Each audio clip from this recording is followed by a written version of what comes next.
Hey guys, welcome back. I'm Courtney, this is Phaedra, and it's time for another What's New in Cruelty-Free Beauty.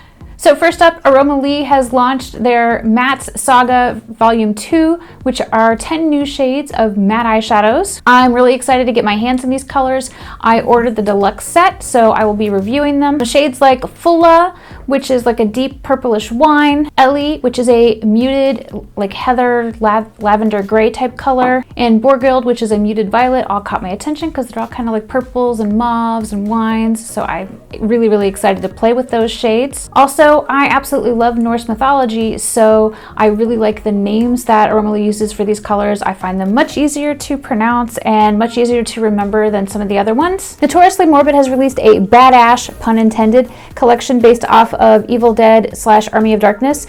And I'm excited about this because I happen to love Army of Darkness, the Evil Dead series. I don't know if you've seen those movies or the TV show, but I think they're hilariously bad. The first one was supposed to be really scary, but the rest afterwards were pretty hilarious. So if you haven't watched them, you might enjoy them. I think it's really cool to see a collection based around Bruce Campbell. They've also released some more Mystic Mattes. That's their liquid lipsticks. And one color in particular caught my attention, which is a purple shade. It's called something like Under the Moonspell.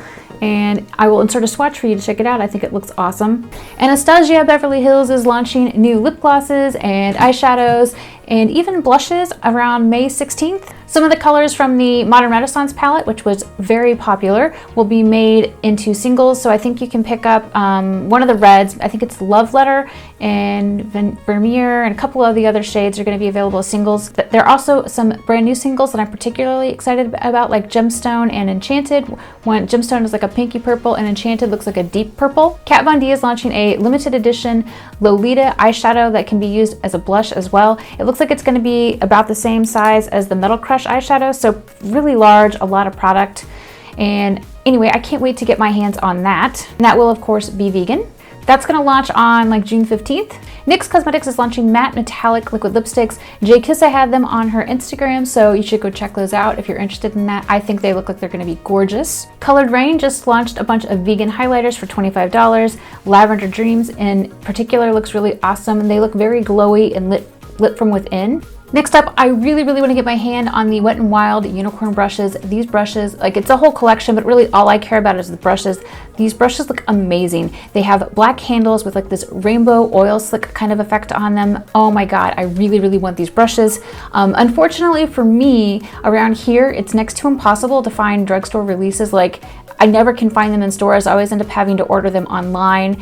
And I've had a lot of bad luck ordering from Wet n Wild's website, so I'm not too sure if I'm gonna be able to get a hold of this. Although I did see that maybe this collection will be at Ulta Beauty, so I'm hoping if that's the case that I can order from Ulta Beauty because I have a much better time ordering from them. If it's gonna be at Ulta Beauty, I believe it's gonna be there May 21st. Also on May 21st, Tarte is launching a whole new foundation line, and it's a foundation stick. Initially I was excited because I always want to try stick foundations. I feel like stick foundations are very easy to take with you because they're really small. It's easy to just toss in your makeup bag.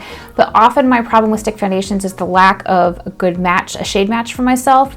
So I don't know how this line is going to work. When I looked at it, they only have 12 shades that they're releasing initially, and like over half of those shades are like light to medium. They only have 2 shades for deeper skin tones, which I think is pretty much a travesty. I feel like they should have at least as many deep shades as they do light shades.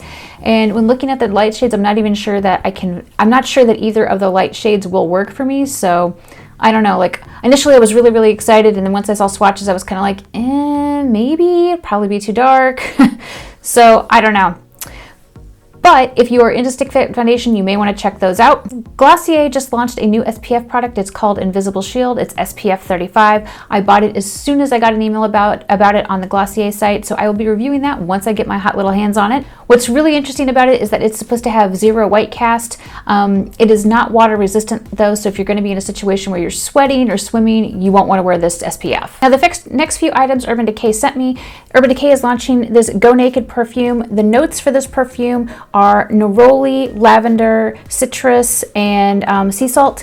I typically avoid anything with lavender because I cannot stand how it smells, and sometimes it will trigger migraines for me. With this perfume, I don't smell lavender at all. On my skin, when I immediately apply it, I smell neroli and maybe a little bit of citrus. After it mellows down, I definitely smell neroli, and several hours later, like 6 or 7 hours later, it smells very, very floral and neroli. It actually reminds me a lot of a perfume I used to wear before I got into gourmand scents called the Body Shop Neroli Jasmine. So that's what this smells like to me. I was very surprised to like it because I'm always like, oh no, there's lavender, that's gonna ruin it for me, but this is actually pretty good. So on to more of the cool stuff that Urban Decay sent me. The first thing I want to show you is Liquid Aura. This product is amazing. I'm wearing it, well, I used it mixed in with my foundation today, and I put it on top of where I wanted to highlight on my cheekbones, and then I put my highlighter on top of it. It's really gorgeous. It kind of reminds me of Cover FX Halo.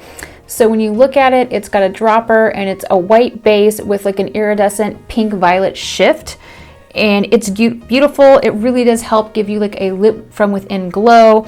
And like I said, you can mix it with your primer, with your moisturizer, with your foundation. You can put it on top of your foundation as a liquid highlighter. You can do all kinds of fun things with it. It's meant to be used like that, and I think it's pretty amazing. The next really cool product that Urban Decay sent me that I want to show you is called the Velvetizer. And I actually want to demo this on my hand so you can check it out. So the Velvetizer is meant to be mixed with any sort of foundation to give it more of a matte finish, and you can also use it as a setting powder.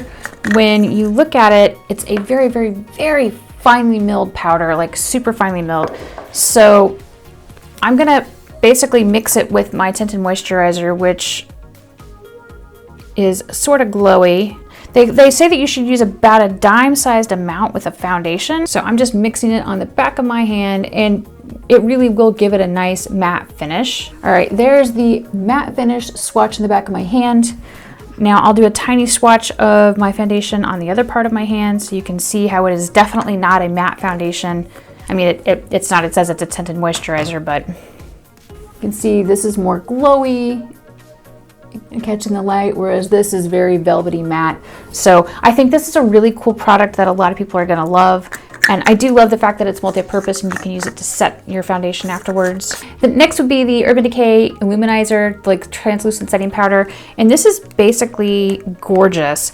It's sort of like a beige powder with like pearlescent, like a pearlescent reflective sheen to it.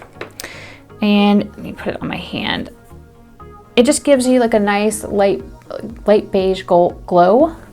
I used it down the center of my face today, so I used it basically on my nose and my chin. And yeah, I think it's a really nice powder. The packaging for this is like slightly pearlescent. So that's it for what's new in cruelty-free beauty. What do you think? Anything catch your eye? Please be sure to let me know in the comments below. If you liked this video and found it entertaining or informative, please give it a thumbs up and share. And don't forget to click that subscribe button down below so you don't miss my next video. Thanks so much for watching.